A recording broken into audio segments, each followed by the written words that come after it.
Poleg zavoja v levo in desno je ena izmed obveznih lekcij v šoli smučanja tudi to, kako poskrbeti za varnost na smučišču. Danes sem poskrbel za svojo varnost na smučišču, da sem dal čelado, da če bi glih padel, da se ne bi glava razbil, potem rokavice, da me ne zebe v roke. Zjutraj sem na zajtrku veliko pojedel, da imam dosti energije.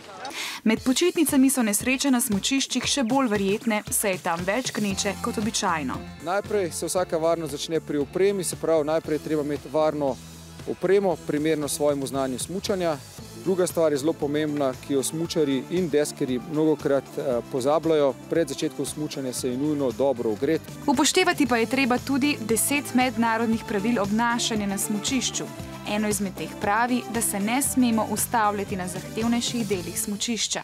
Za varnost na smučišču pa skrbi tudi slovenska policija. Otroci oziroma starši, odrasli in učitelji smučanja moramo otrokom zagotoviti v prvi vrsti varno opremo, jih tudi ustrezno usposobiti in pripraviti na varno smučanje in pa potem biti dosledni pri tem, da uporabljajo čelado, se pravi dovolj veliko čelado, prevelika čelada nima enakega učinka kot primerna čelada in pa da so na smučišču vodeni na varen način. Da bodo počitnice na smučišču čim bolj vesele in varne, smučajte ali deskajte tako, da se boste imeli super, a s tem ne boste ogrožali ne sebe, ne drugih. Varnost naj bo torej na prvem mestu. To pa žal ne velja za območje, kjer živijo Palestinci in Izraelci. V davnih časih je na tem območju živelo več različnih narodov. Leta 1947 pa je Organizacija Združenih narodov odločila, da lahko Judje tam ustanovijo svojo državo Izrael. A tam so živeli tudi Palestinci, ki svoje države niso imeli in Izraelci so se začeli naseljevati tudi na precejšnjem delu njihovega ozemlja. Od takrat so tam nemiri, ki se vlečejo že več kot 40 let. Ta območja so Gaza, vzhodni del Jeruzalema in Zahodni breg. Med žrtvami nemirov so tudi otroci. Več kot 100 palestinskih otrok, starih okoli 16 let, je v izraelskih zaporih. V Gazi zaradi tega protestirajo njihovi starši, ki pravijo, da so otroci zaprti po krivici. Več o tem nam bo povedala naša dopisnica z Bližnjega vzhoda, Karmen Švegelj. Na zasedenih ozemljih velja tako imenovana vojaška zakonodaja. In to pomeni, da je vsak otrok odgovoren za svoje dejanje že pri 12 letih. Prihajajo pa predvsem iz vzhodnega Jeruzalema in zahodnega brega, precej manj jih je iz Gaze.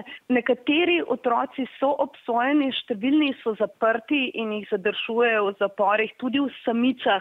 Iz njih skušajo izvedeti, kdo so njihovi prijatelji, so povezani s katerimi izmed ilegalnih ali pa celo terorističnih skupin, jih tudi zaslišujejo. Večina jih nima dostopa do odvetnikov. Otroci so seveda šibki, ko so morda teden ali dva v samici, se jih večinoma zlomi in priznajo stvari, ki jih večinoma niti niso zakrivili. Večina teh otrok, ko pride iz zapora, pove, da so pač podpisali izjave, da so krivi, kajti tako najhitreje lahko začnejo služiti kazen, jo odslužijo in so potem znova na prostosti. Pomaga v bistvu samo ena nevladna organizacija za zaščito otrok po svetu, ki se s tem ukvarja, ampak te pomoči je vsaj v Izraelu na palestinskih ozemljih bistveno premalo. Kapitan ladje Costa Concordia obsojen. 3 leta po nesreči križarke Costa Concordia so njenega tedanjega kapitana spoznali za krivega. Kapitan je križarko usmeril na skale, ta pa je nasedla na obali Giglio. Obsojen je uboja 32 potnikov, saj jim ob nesreči ni pomagal do rešilnih čolnov, ampak je raje poskrbel zase in ladjo hitro zapustil. Obsojen je na 16 let zapora, na sodbo pa se lahko še pritoži. Potovalna mrzlica na Kitajskem. Milijoni Kitajcev se te dni vračajo domov, da bi z družino praznovali lunarno novo leto, ki bo napočilo čez natanko teden dni. Da bodo vsi pravočasno doma, bo po železniških tirih vozilo skoraj 500 dodatnih vlakov, skupaj pa pričakujejo skoraj 3 milijarde potovanj. Zasnežena jasa lahko postane tudi slikarsko platno. V Kanadskem nacionalnem parku obiskovalci ustvarjajo s hojo. Sledovi stopinj v snegu tako prislikajo najrazličnejše umetnine. Te so zaradi svoje prostranosti najbolj vidne iz zraka. Po dvodnevnem počitku bo danes na svetovnem prvenstvu spet nastopila Tina Maze, ki je na tem velikem tekmovanju osvojila že 3 odličja. V Ameriki so ji k srcu močno prirasli Indijanci. Zdaj pa z Boštjanom Ogrisom preverjam, ali je kateri tudi v ciljni areni pred današnjo tekmo. Boštjan, pozdravljen! Lep pozdrav! Tu v ameriškem skalnem gorovju so Indijancem in kavbojem že davno glavno besedo vzeli smučarji in smučarke. In najhitrejše med njimi bodo danes tekmovale v veleslalomu, najljubši disciplini Tine Maze. Zavoj jih obožujem in ta sneg je res izjemen za smučati in je res pravi užitek smučati veleslalom. Tina Maze se zdajle na startu že pripravlja na lov na svojo 4. zlato kolajno. Pesti bomo stiskali še za Ano Drev in Ilko Štuhec. Se vidimo na drugem programu, takoj po Infodromu. Boštjan, hvala. Vsi bomo navijali za našo Tino Maze in upam, da bomo po tekmi lahko slišali ameriški zborček, ki bo morda tudi tokrat zapel slovensko himno.